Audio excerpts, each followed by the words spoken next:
Yar, there be spoilers ahead. So I had a good time putting together 75277 Boba Fett helmet that wifey picked up for me. And when they came out with the microfighter 75344, the newly titled Boba Fett's Starship, as opposed to its previous name that Disney is stepping away from, I grabbed that too because the microfighters are a lot of fun. But when I saw this, Boba Fett Mech. I almost lost my ish.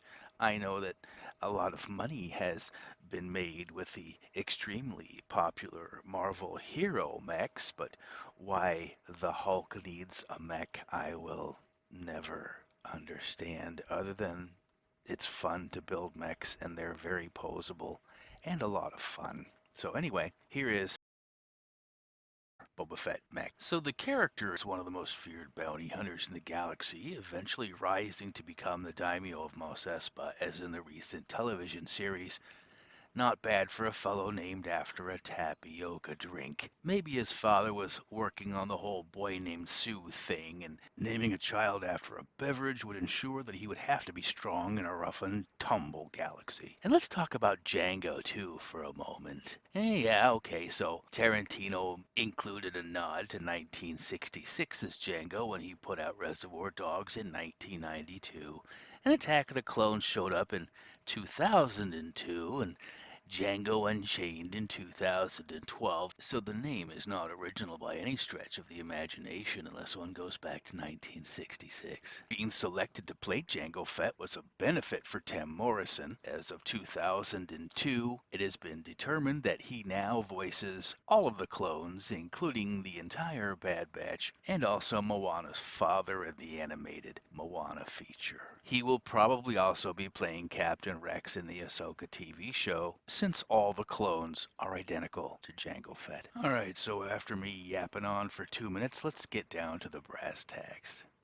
Here's the front of the box, showing the mech with Boba Fett next to it. Fett is holding the same type of blaster he had in his microfighter, and it appears he is carrying a rather large stud shooter. Here's the back of the box, showing Fett disgorged from the mech, and it appears that he is on some desert wasteland, possibly Tatooine. One of the interesting things about the instruction manual is that a minifigure of Boba Fett walks across the bottom of every page until he reaches the end.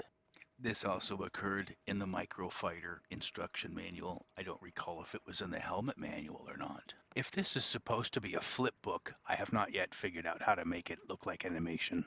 Speaking of minifigures, let's take a look at this one.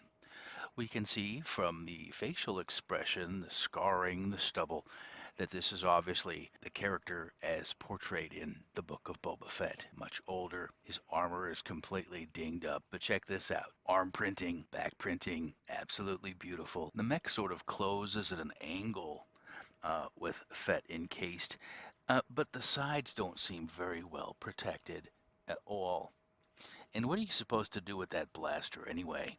Well, there's a couple of clips on the side, but that's just asking to lose the darn weapon. If you twist the hand around and stick the blaster in there like this, you should be able to close the hatch without any issues. There is a flick missile on the back. I have never been able to get those to work.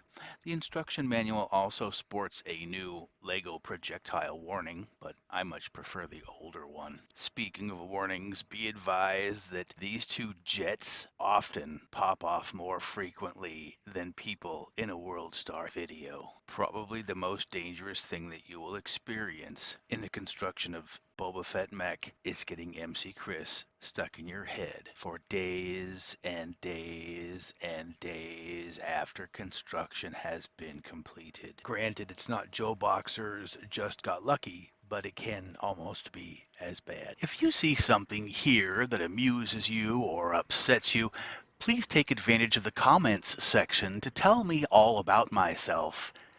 If you enjoy my unique brand of what I consider to be humor, please like and share with those who you know would appreciate it.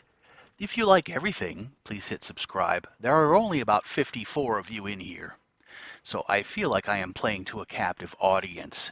If there's something that you would like to see, please let me know, again, in the comments section. If you would like to put my voice to work, please check the Fiverr link down below in the description. If you want to see what other goodies we have available in the Roblox Avatar shop, you can click that link below also. And if you want to check out the plethora of wonderful and amusing things in Jerry's junk drawer, there's a link to the eBay shop in the description as well. As always, Jerry's Junk Drawer is conveniently located 60 miles south of Phoenix in beautiful historic Fort Stinkin' Desert. Open noon to midnight on the 6th Tuesday of every month, excluding national and regional holidays, or visit our eBay store, Jerry's Junk Drawer. Thanks for watching, and thank you for encouraging my behavior.